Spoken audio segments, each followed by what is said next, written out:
with Gibson's Legacy, Rescue and Rehabilitation here. Currently based in Summerside, Prince Edward, Canada. I have to apologize right off the hop. As you can tell, my energy levels are way down right now. I have been having a pretty bad day. Pretty bad month. The rescue's going really well.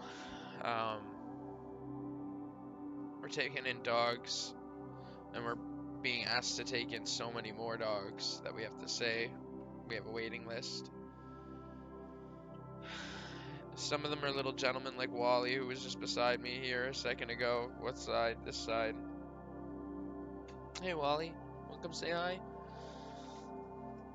And if they could all be as nice and sweet and gentle as Wally, my life would be so easy. I'd just keep them all.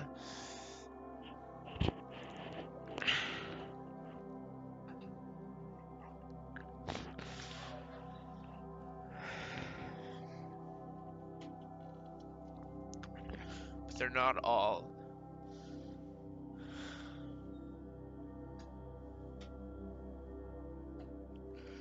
As easy as Wally.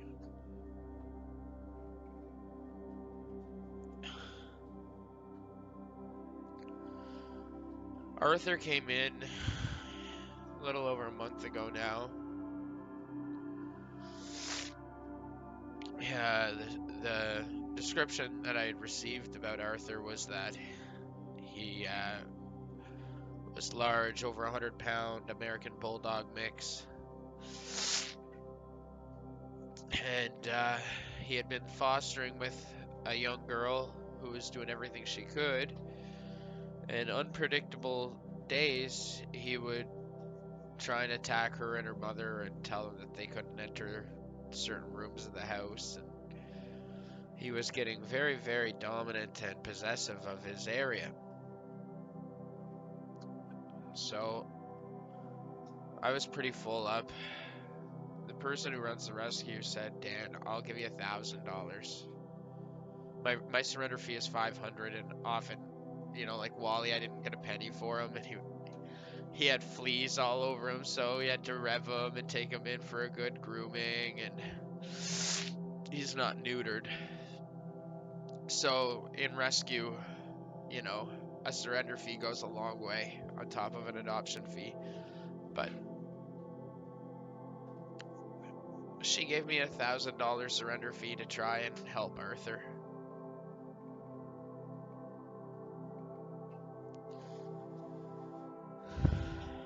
I couldn't help him.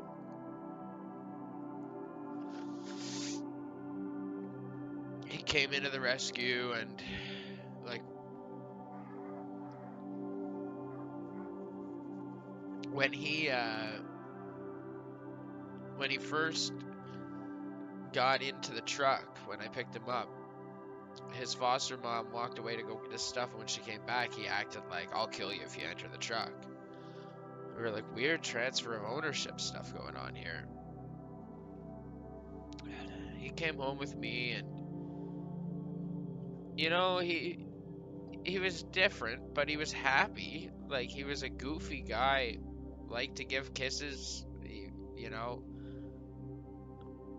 We brought him over to Emily's house, who's our adoption coordinator, and she has no other pets in a nice, pretty apartment. We said, Arthur, would you like to stay here for a while?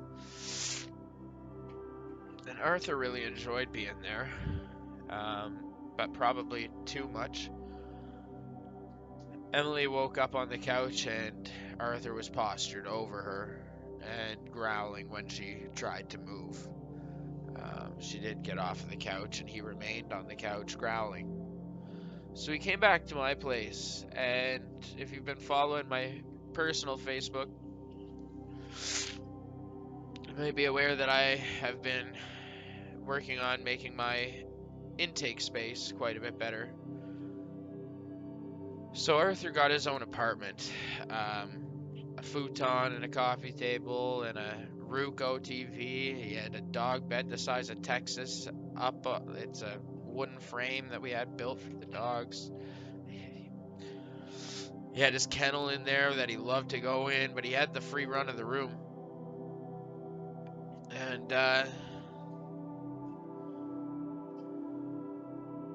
last week I went in and said, "Good morning, Arthur." And he always hated waking up. I've had 203 dogs now.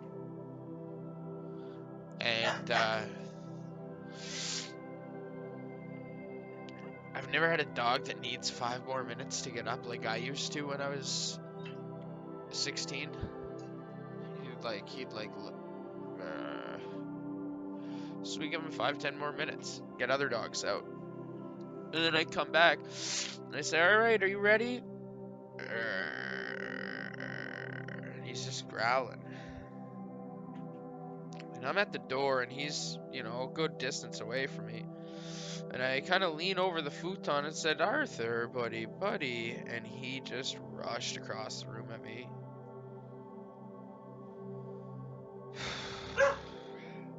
The dog here right now at my feet. Come here, girl. It took me 3 weeks to be able to touch her. She pooped and peed on Arthur's floor for 3 weeks.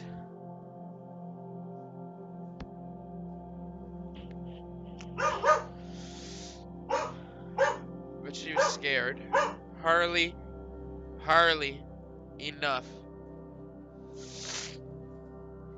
She was frightened, and Arthur isn't frightened.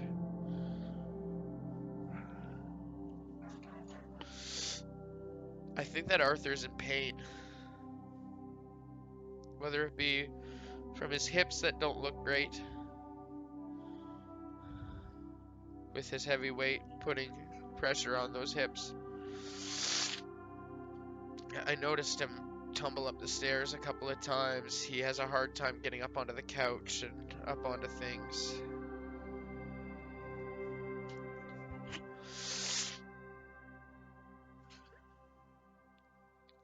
But also I wonder if it's something neurological, because for the next few days after that, lunge, well, I left him in there and then I opened it up a couple hours later, or however long later, maybe it was less than that.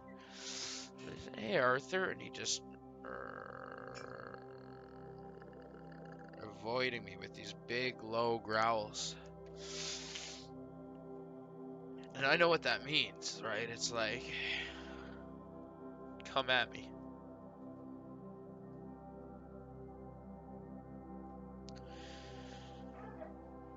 So I scheduled his euthanasia for last Thursday. And I folded.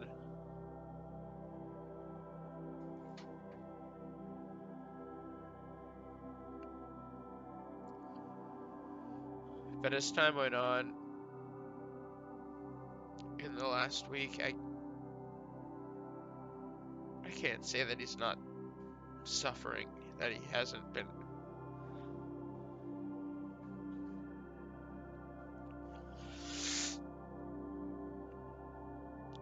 And Arthur's now at peace. He's gone as of today at 3 o'clock.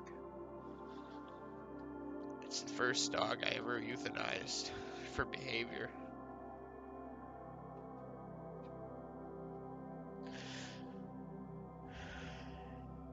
And I'm sure there's going to be people that'll say, "You should have gave me that dog."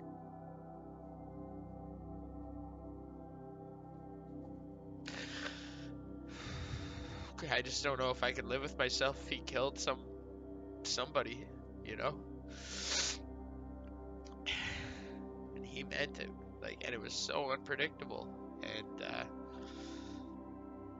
we couldn't work on him to see if it was his hips or his anything. It took 15 pills to get him to a state of finally being comfortable to come outside and hop in the car.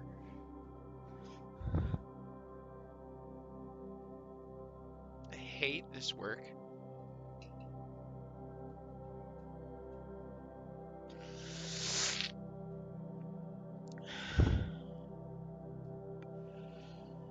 But there's fantastic dogs all over the world that will never bite, that just have sweet, sweet hearts. I know they all do. But that have proven themselves, and they, you know, they are dying because there's nowhere for them to go. Dying the same way as Arthur died today, and Arthur had his own apartment until the day that I walk in there and he kills me.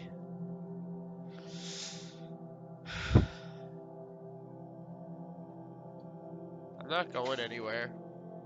I hope you guys aren't either.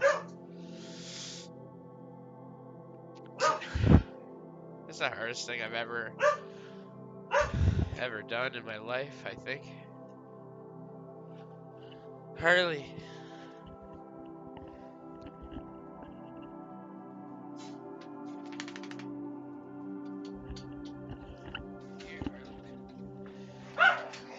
Chill out, Harley. Come here. Be good dogs.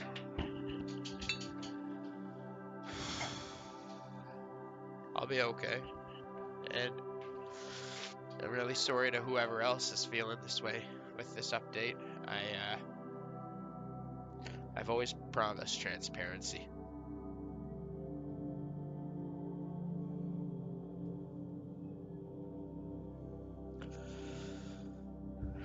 Until next time, guys. Hopefully it'll be a happier video.